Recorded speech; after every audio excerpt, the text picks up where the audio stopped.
has the money that you've raised from doing the SPAC transaction, does it enable you to fully fund your CapEx needs until you actually get to cash flow positive? Yeah, and pleasure to be here, David. And to the short answer to that is yes, this transaction fully funds our business.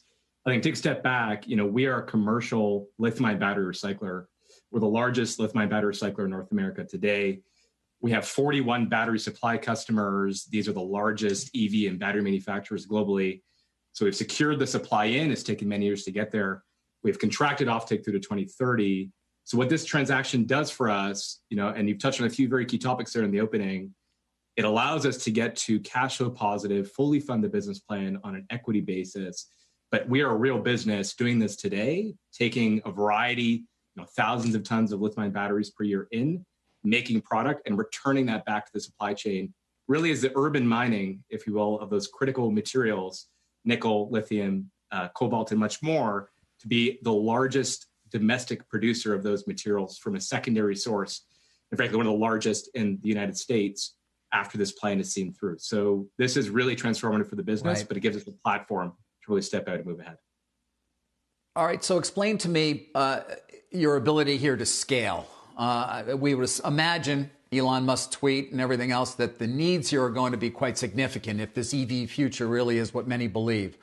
How do you scale to the level of getting that lithium carbonate and nickel sulfate and cobalt sulfate to the extent you need it? Or are you already there? Yeah, so we're on that track. And I think what really is underpinning this is the technology and the operations, what we're doing, the moat that is begetted by that IP. So take a step back. The way that these batteries have been dealt with till date has really been thermal. So other companies, waste-oriented companies, even others that have come out, they're really treating them as a waste and burning off what they don't want, and only after a small portion of the materials.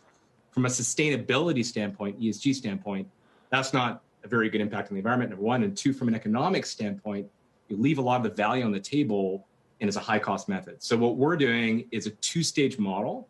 It's a spoke and hub model at a high level.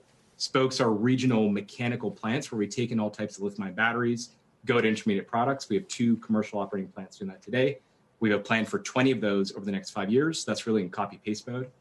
And we have the second stage technology, to your point, where we go back to the lithium, the nickel, the cobalt. Those are the battery-grade chemicals. That's the plant that we're building in Rochester. And this transaction fully funds us to that level. And we have the offtake through to 2030 for those materials. This isn't really commodities, they're specialties. They're really, again, the urban mining source of these critical materials to go back into lithium-ion batteries again.